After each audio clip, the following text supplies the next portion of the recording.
in or out of the military. No matter who you are, where you are in life, what you're doing, the position you hold, how important all of your titles are in front of your name or after your name. There is someone somewhere that is looking at you. And whether you want to know it or not, whether you want that or not, people are always looking at you, learning from you, whether it be good or bad. So everyone, in a way, is already a leader. And you can choose to take advantage of those opportunities and those moments to step up. And it doesn't have to be anything grand. It doesn't have to be talked about for generations. You don't have to do anything out of the ordinary. But if you do, depending on who that person is, what they're going through, and their time of need, you can absolutely be extraordinary in the most normal of occasions and settings. And I think a great story to start to wrap things up in dealing with leadership is, which I talk about extensively in the book, the story of my squad leader, Corporal Zach Stinson, injured on November 9th. It was just such a terrible day. Not only was Corporal Stinson at the time injured, but later that night on a night patrol, one of my best friends, Dakota Hughes, stepped on an IED that he could not see in the middle of the night. And unfortunately, I had to listen to his radio transmissions of them looking for what was left of him on that patrol. But to start off that day, we were on a patrol towards the Eastern Village, the village obviously to the east of Patrol Base Beatley and the village that we had lived in and operated. And much like going towards the south of our position, going towards the east was also a guaranteed, very intense fight. And we got about halfway to the Eastern Village. We had roughly 100 yards to go. And we reached this wall that had separated our village from the Eastern Village. I was the fourth man in the patrol. And, Corporal Stinson was our squad leader. He was not only the highest ranking, but he was in the highest position of authority for the 12 Marines, the 3 fire teams of 4 Marines that he was leading that day on patrol. So, obviously you don't want your authoritative figure getting taken out or injured, taken out of the fight first.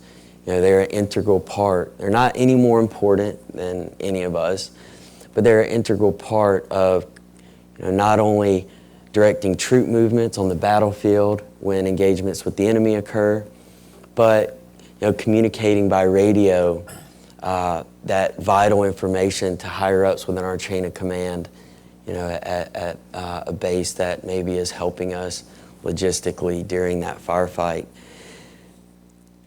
So with that said, a squad leader should be the last one walking point and leading from the front, obviously exposing himself to the greatest risk and the first one to potentially step on an IED that could be in our path. And I didn't, in the moment the IED was detonated by Corporal Stinson, I didn't know who was walking point. I assumed it had been Nick, the Marine I was on the roof with, because he had walked point every single patrol up until that point.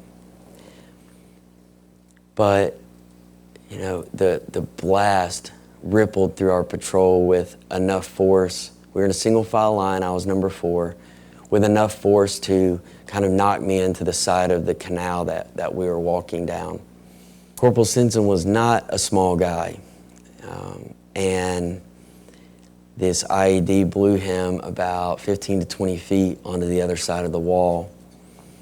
immediate double amputee. Thankfully, he was still breathing, still hanging on. But as optimistic as we were, we were realistic as well. It would never be said, but we were realistic. And as we waited for that medevac, again, an attack ensued, and we were in a terrible, vicious firefight with the Eastern Village. There was a Marine that took a knee and put himself in between the corpsman and Zach as they worked on him, and was sitting there on his knees, willing and knowing that he was probably going to get shot, just standing there and being a body in front of this Navy corpsman and this Marine. And in what we thought and what he thought were his last moments on this earth, he gave us his final words of leadership and proceeded to ask us to take care of his wife, who was roughly 7 months pregnant, and his future, at the time, unborn baby daughter. And we put him on the medevac, thinking we would never see him again. And thankfully, me and Stinson grew even closer, and our bond grew deeper than I can even convey during our 2 years a little over 2 years that we recovered together at Walter Reed. And now he's completely outnumbered by enemy forces with 2 baby daughters. But he's doing amazing. But I tell you that to say, ever since that grenade went off, I had wondered, why was he up there? He knew that that wasn't his spot, and that any of us lower ranking, again, not that we're any less important, it's just how things go. We should have been up there. And so for years, I wanted to ask Stinson this. And one day after therapy, I walked over to the other side of the Wounded Warrior Barracks that we were living in on the base of Walter Reed.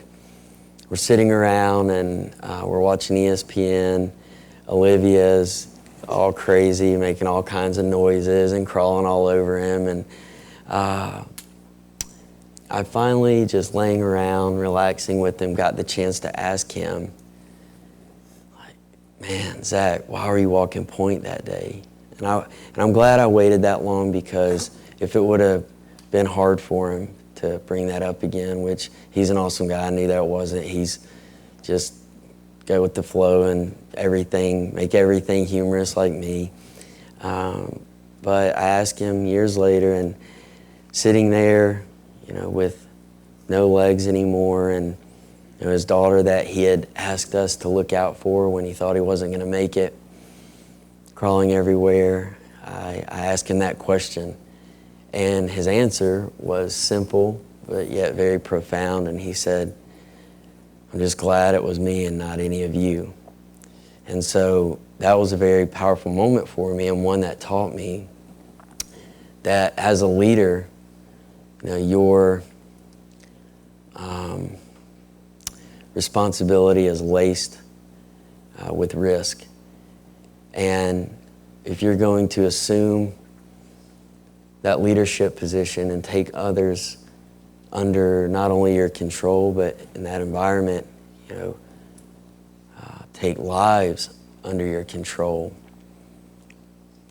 As a leader, you have to realize that in that position, good, bad, or ugly, you have to be willing, and you have to know that as a leader,